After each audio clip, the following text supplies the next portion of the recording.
O que lifelong learning tem a ver com liderança? Quais são os hábitos de um líder lifelong learner? E você se considera um líder lifelong learner?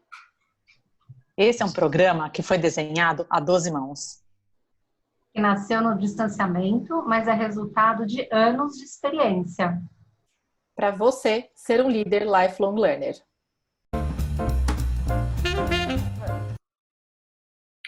Para ser grande, ser inteiro. Nada teu exagera ou exclui.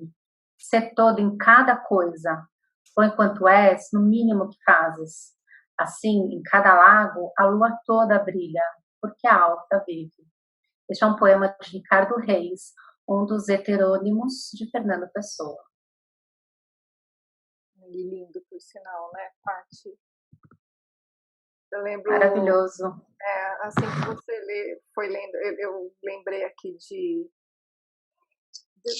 tantas sessões de orientação com alunos, treinamentos que a gente faz com liderança, e uma das angústias, eu vou dizer assim, dos líderes é relacionada ao outro. Como é que eu me comporto com o outro, né? Porque normalmente um líder ele é alçado porque ele é muito bom tecnicamente, estrategicamente, enfim, mas no relacionamento às vezes ele fica muito a desejar.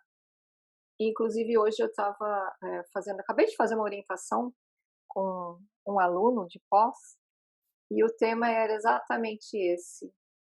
Ele é um ótimo, esse meu aluno é um ótimo profissional, com boas capacidades para um cargo maior de liderança, né? Que ele já tem um cargo na média liderança, mas ele estava pensando, já querendo e trabalhando para um cargo de maior, de alta liderança. E exatamente nessa questão das relações, ele não teve bom êxito. Então, chamaram uma pessoa de fora, por causa disso, e ele veio aqui contar para mim agora, ele, ai, professora, eu fiquei assim, chateada, eu falei, poxa, então, mas talvez, será que, né, vamos pensar, o que aconteceu com você? Daí ele foi refletindo, ele falou, eu sei que foi por causa do meu comportamento com os meus colegas e com o time, porque ele ficou um tempo da história dele, né, para resumir rapidamente, ele ficou um tempo substituindo uma gestora dele. E nessa substituição ele foi muito bem, tecnicamente. Mas a parte de comportamento das relações, ele não estava preparado. E não foi preparado. Eu acho que isso que pegou mais. Ele falou assim, nunca recebi um feedback em relação a isso, que eu não era dessa forma que tinha que ser. E todo mundo fazia igual. Então ele ficou bem confuso. Então acho que isso deixa ele como ser inteiro, né? Na maioria das vezes o líder ele acha que sendo técnico já está ok, e não é assim. Esse ser inteiro é isso, é lidar com as relações, primeiro ele com ele mesmo, entendendo como é que ele é, e depois com os outros, né? Não sei o que vocês acham, gente. Eu acho que é tão difícil, né, às vezes, no caso desse seu aluno, né, chegar a essa conclusão, né, porque às vezes não consegue ter um espelho e olhar isso. Então, no dia a dia, como que consegue levar as relações sem você saber quem trabalha com você? Como que você desenvolve o seu trabalho se você não tem alguém ali que você possa contar? E só pode contar com alguém se você mantém a relação com ela. Uma relação de confiança, de respeito. Então, sem dúvida nenhuma, quando se fala, principalmente hoje em dia, de soft skills, essa de trabalho com as pessoas, trabalhar com as pessoas, né, prestar o serviço para as pessoas, é muito importante. Porque é através delas que a gente consegue os resultados. Né? Não é só a parte técnica. Não gostei do que você estava falando, Lu. Queria até pegar o gancho aí. Desculpa até se eu te interrompi. Imagina. A coisa de se preocupar com o outro tem muito a ver com aquele aspecto do herói, né? Que a gente até aborda depois na questão da jornada. que é até a origem da palavra, né? Herói vem de eros, que vem de amor, né? E amor significa o quê? Você fazer pelo outro, né?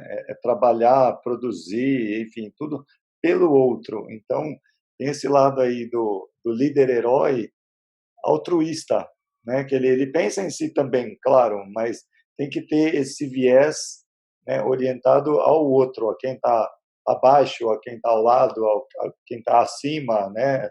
Todos os, digamos assim, os stakeholders, né, do herói são motivo de preocupação para ele. Mas sabe que eu vejo um desafio aí, porque muitas vezes o líder ele é cobrado pelos resultados, pelas metas, por aquilo que é objetivo para quantificar o trabalho dele.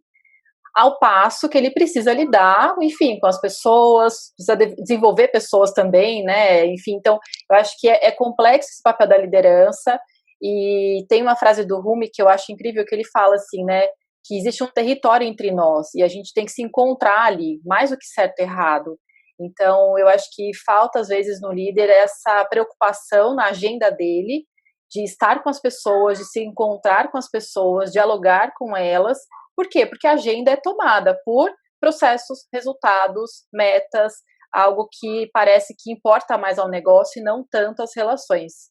Como é que vocês veem isso? Também compartilham dessa ideia? Acho que tem uma questão aí, que, aproveitando esse gancho da Vivi, que é assim, eu acho que esse é um papel que também é compartilhado pela organização.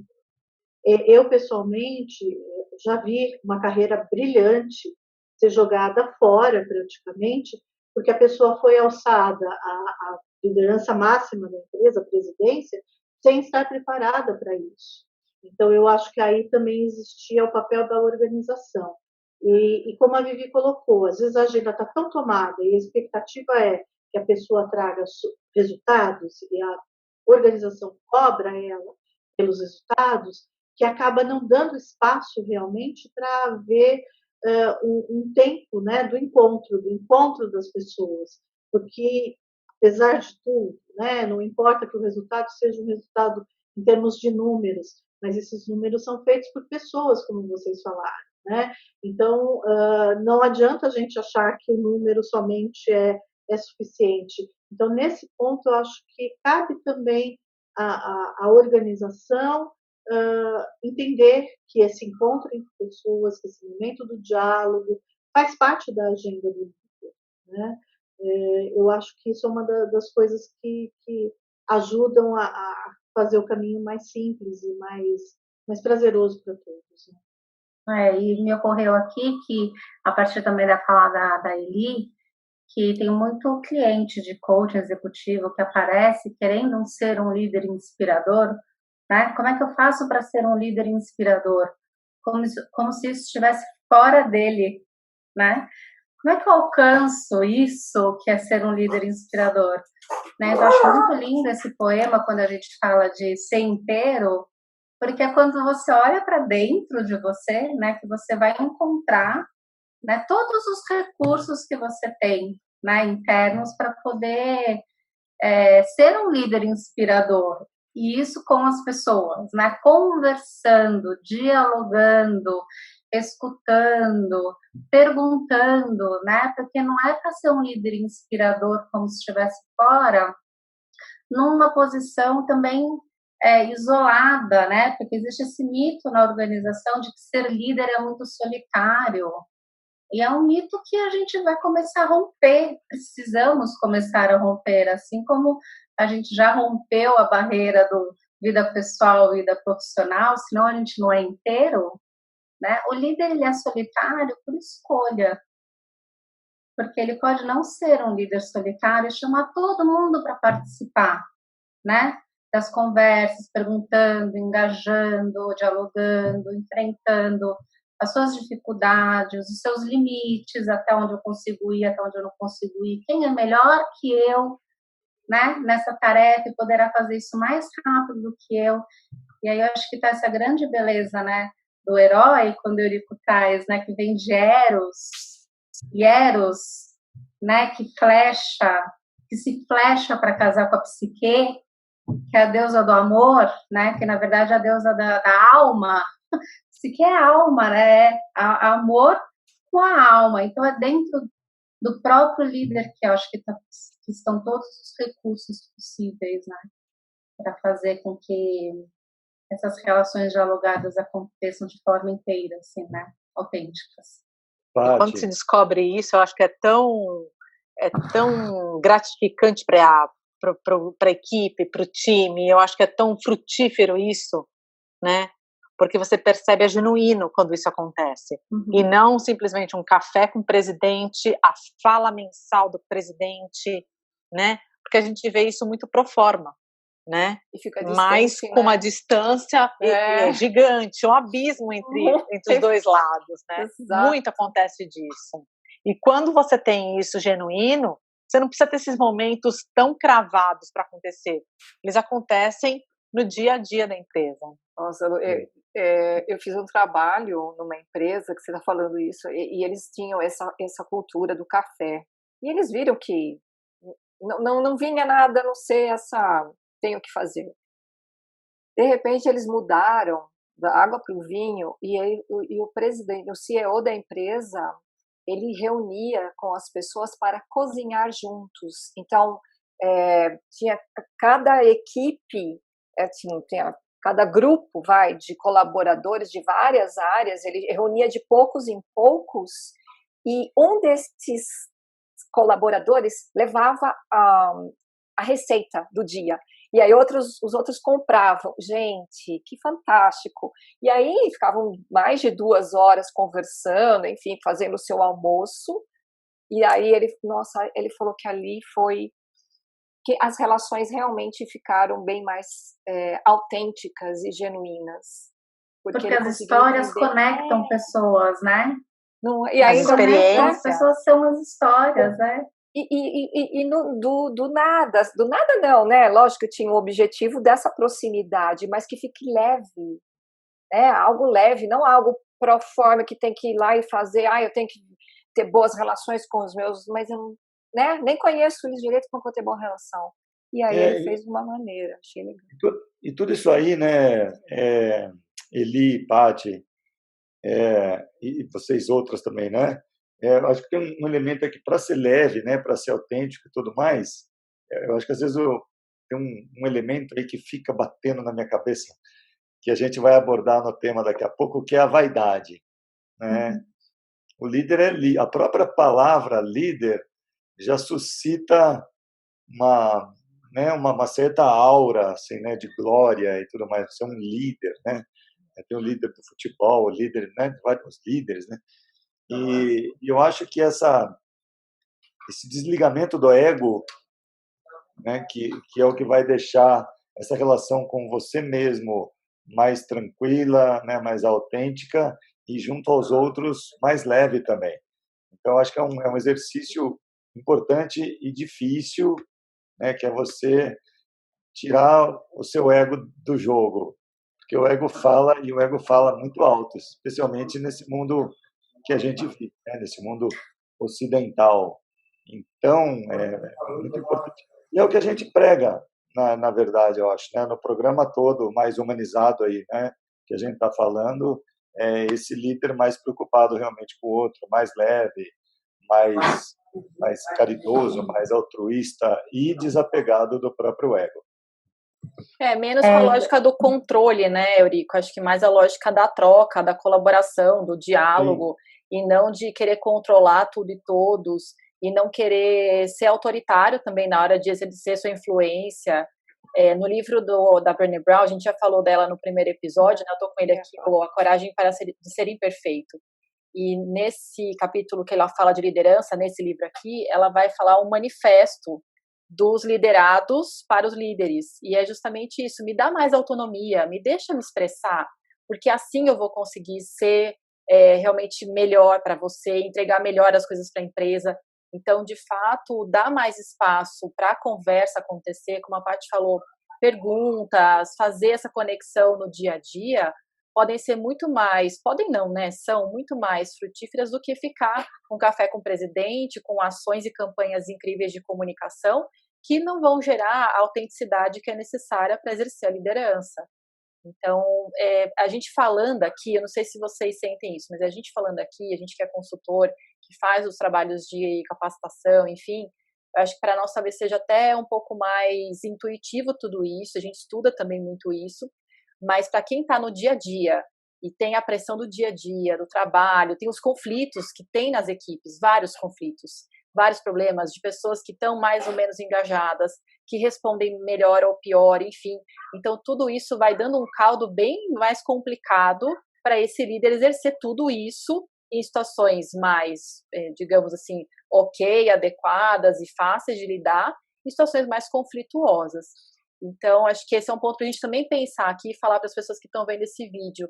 Como é que a gente consegue fazer tudo isso, mesmo em situação de conflito, de crise, de dificuldade? Alguém tem pistas, caminhos possíveis?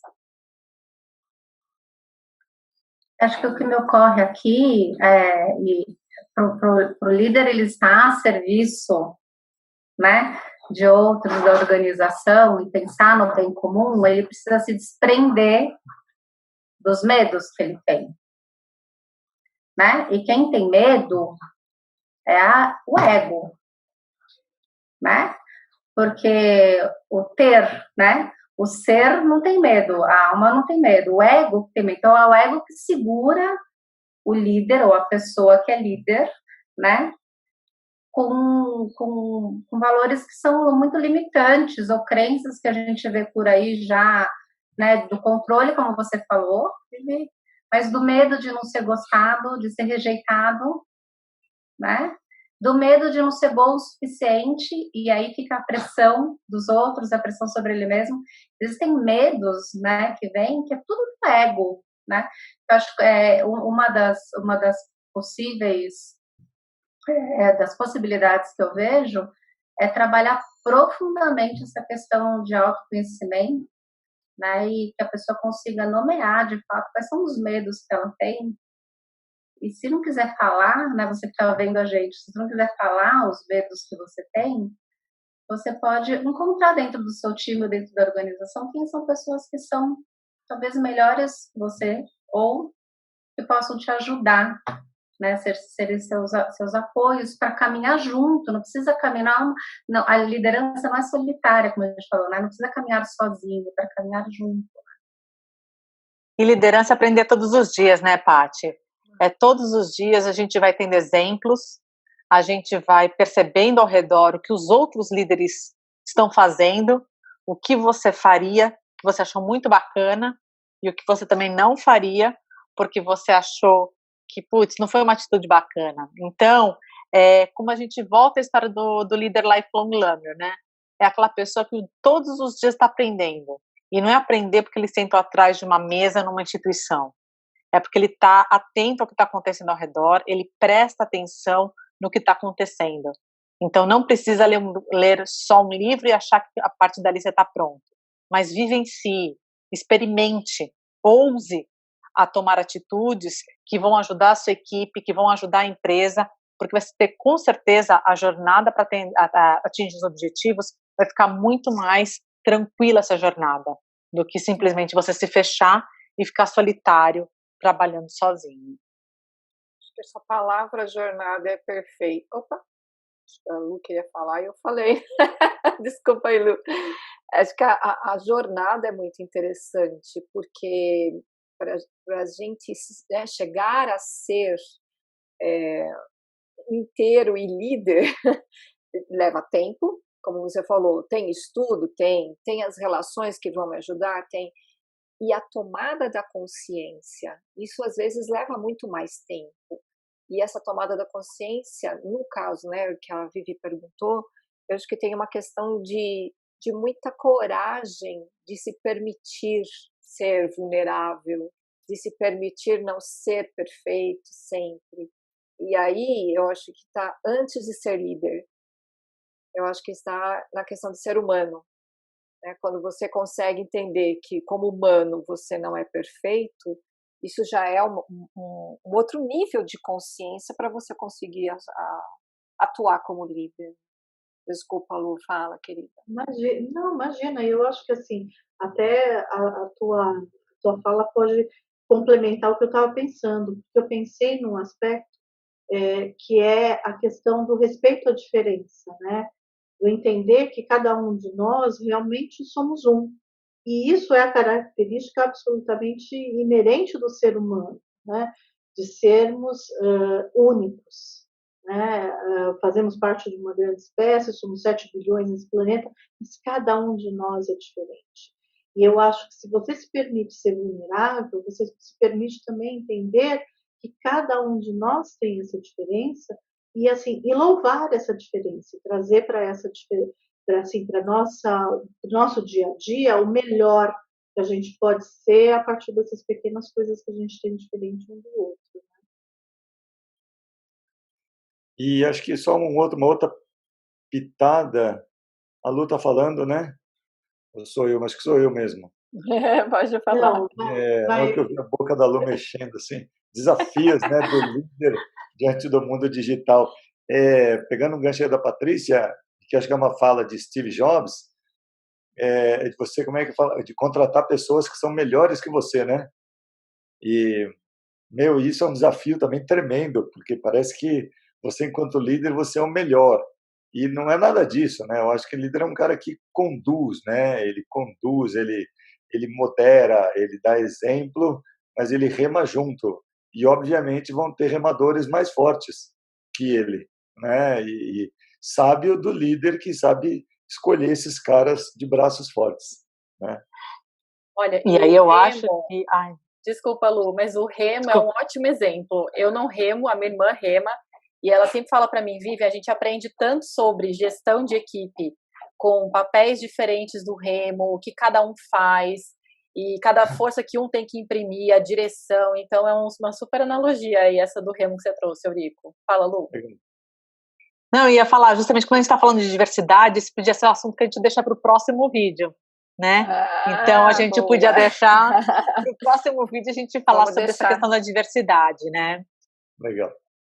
Muito bem, então aguardem o próximo vídeo sobre diversidade, que inclusive é um dos elementos que faz parte das trilhas desse programa L4, que vai para as empresas. E eu queria então fechar com dicas. A gente teve o primeiro episódio com dica de livro, o segundo com dica de podcast, e hoje são dicas mais de documentários e séries que você pode assistir no Netflix em especial, que tem aí fácil acesso, mas não só. Então, para começar, quem vai dar a primeira dica? Tá. Posso dar a dica do Código Bill Gates, para quem não assistiu, está na Netflix. São só 3 episódios, mas ele conta, né, é uma jornada na mente do Bill Gates, contando, né, como que ele traça os objetivos que ele tem para o mundo, né? E, em paralelo, conta a história dele como um lifelong learner, né? Como que ele continua aprendendo todos os dias. Não só com ele, não só com os livros, não só com a esposa, mas com todas as pessoas que circundam ele. Então, é uma super série para assistir, só 3 ou 4 episódios, e é muito bacana. Acho que a outra dica é o Masterclass, né, Vivi? O Masterclass da Oprah Winfrey. A Oprah é uma personagem, né, uma mulher americana que fez durante muitos anos sucesso com o seu talk show, né, entrevistando muita gente.